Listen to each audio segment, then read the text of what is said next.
दोस्तों मैं आशा करता हूँ आप सब लोग ठीक होंगे, सेफ होंगे। दोस्तों आज हम इस वीडियो में वर्जीनिया वुल्फ का जो नॉवल है मिसेस डेलवे, उस नॉवल से दोस्तों दो इम्पोर्टेंट क्वेश्चन और आंसर के ऊपर आज हम इस वीडियो में बात करेंगे। सबसे पहले हम देखेंगे stream of consciousness technique in the novel Mrs Dalloway, और सेकंड क्वेश्चन का आंसर हम देखेंगे जितने भी मेजर थीम्स है इस नॉवल का वो देखेंगे। तो चलिए दोस्तों वीडियो को स्टार्ट करते हैं। वीडियो को स्टार्ट करने से पहले प्लीज सब्सक्राइब कीजिए, उसके बेल आइकन को प्रेस कर और क्वेश्चन क्लिक कीजिए। थैंक यू सो मच दोस्तों। वीडियो को स्टार्ट करते हैं, लेट्स बिगिन। दोस्तों stream of consciousness technique in Mrs Dalloway को समझने से पहले हमें समझना पड़ेगा कि स्ट्रीम ऑफ कॉन्शियसनेस क्या है। दोस्तों स्ट्रीम ऑफ कॉन्शियसनेस के ऊपर मैंने ऑलरेडी एक शॉर्ट वीडियो बना हुआ है, तो आप देख सकते हैं। दोस्तों स्ट्रीम ऑफ कॉन्शियसनेस का मतलब होता है a literary technique which shows characters thought process experience memory. ये एक लिटरेरी टेक्निक होता है दोस्तों, जो नॉवल में जितने भी कैरेक्टर्स हैं उन कैरेक्टर्स का थॉट प्रोसेस, एक्सपीरियंस और मेमोरी और पास्ट को रिप्रेजेंट करता है। तो इस तरह का टेक्निक को बोला जाता है स्ट्रीम ऑफ कॉन्शियसनेस। दोस्तों अगर हम मिसेस डेलवे में स्ट्रीम ऑफ कॉन्शियसनेस की बात करें तो हम देख सकते हैं कि इनमें जितने भी मेजर कैरेक्टर है, जैसे कि मिसेस डेलवे हो गया, फिर सेप्टिमस वेरेन स्मिथ जो कैरेक्टर है वो हो गया।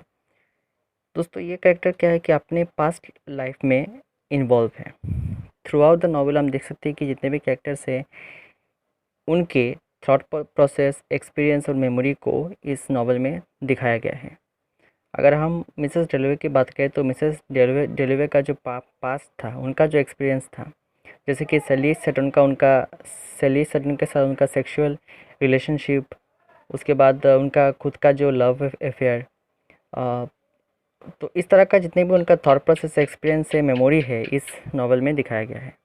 और दूसरा कैरेक्टर अगर हम बात करें तो सेप्टिमस वेरेन स्मिथ जो कैरेक्टर है वो भी अपना पास्ट लाइफ से वो इन्वॉल्व है, क्योंकि हम देख सकते हैं कि वो एक सफ़रिंग से जूझ रहा है, अपने एक डिसीज़ से जूझ रहा है और अपने पास्ट लाइफ से वो इन्वॉल्व है। तो हम देख सकते हैं जितने भी मेजर कैरेक्टर्स है वो अपने पास्ट लाइफ में इन्वॉल्व है, और इस नॉवल में उन कैरेक्टर्स का थॉट प्रोसेस, एक्सपीरियंस और मेमोरी को दिखाया गया है। तो हम कह सकते हैं कि इस नॉवल में ये एक स्ट्रीम ऑफ कॉन्शियसनेस नॉवल है, और इस नॉवल में स्ट्रीम ऑफ कॉन्शियसनेस टेक्निक वो बहुत ही अच्छे से दर्शाया गया है। अगर हम दोस्तों दूसरा इंपॉर्टेंट क्वेश्चन और आंसर की बात करें तो वह है मेजर थीम्स। दोस्तों इस नॉवल में सबसे पहला जो इम्पोर्टेंट थीम आता है वो है सोसाइटी एंड क्लास। दोस्तों इस नॉवल में हमें उस टाइम के लंदन का सोसाइटी को बहुत ही अच्छे से दिखाया जाता है। जैसे कि मिसेस डेलवे जो कैरेक्टर है वो एक हाई क्लास सोसाइटी से बिलोंग करती थी। इसके साथ साथ जो सैली सटन थे वो एक मिडिल क्लास सोसाइटी से बिलोंग करती थी। तो क्लास डिफरेंस और हाई क्लास सोसाइटी का जो रिप्रेजेंटेशन इस नॉवल में बहुत ही अच्छे से दिखाया गया है। दूसरा दोस्तों जो थीम है वो है पास्ट। तो इस नॉवल में जितने भी मेजर कैरेक्टर्स है, मिसेस डेलवे हो गया या फिर सेप्टिमस वेरेन स्मिथ हो गया, इसके अलावा जितने भी कैरेक्टर्स है वो कहीं ना कहीं अपने पास्ट से जुड़े हुए हैं और वो हमेशा अपने पास्ट को याद करते हैं। तो पास्ट एक इम्पोर्टेंट थीम है। तीसरा जो इम्पोर्टेंट थीम है वो है लोनलीनेस। अगर हम दोस्तों सेप्टिमस वेरेन स्मिथ जो कैरेक्टर है उसको देखें तो वो भी अपने लोनलीनेस से सफ़र कर रहा है, और इसके साथ साथ मिसेस डेलवे जो कैरेक्टर है वो भी लोनलीनेस से सफ़र कर रही है। तो लोनलीनेस थर्ड इम्पोर्टेंट थीम है। उसके बाद जो इम्पोर्टेंट थीम है वो है लेस्बियनिज़्म। दोस्तों अगर हम मिसेस डेलवे की बात करें तो वो एक लेस्बियन थी, क्योंकि हमें नॉवल में पता चलता है कि वो मैन से ज़्यादा वुमेन में अट्रैक्टिव थी। तो उनका जो पहला प्यार था वो सैली सटन था जो एक वुमेन थी। तो लेस्बियनिज़्म भी एक इम्पोर्टेंट थीम है। उसके बाद तो अगर हम लास्ट थीम की बात करें तो वो है एंटी रिलीजियस थीम।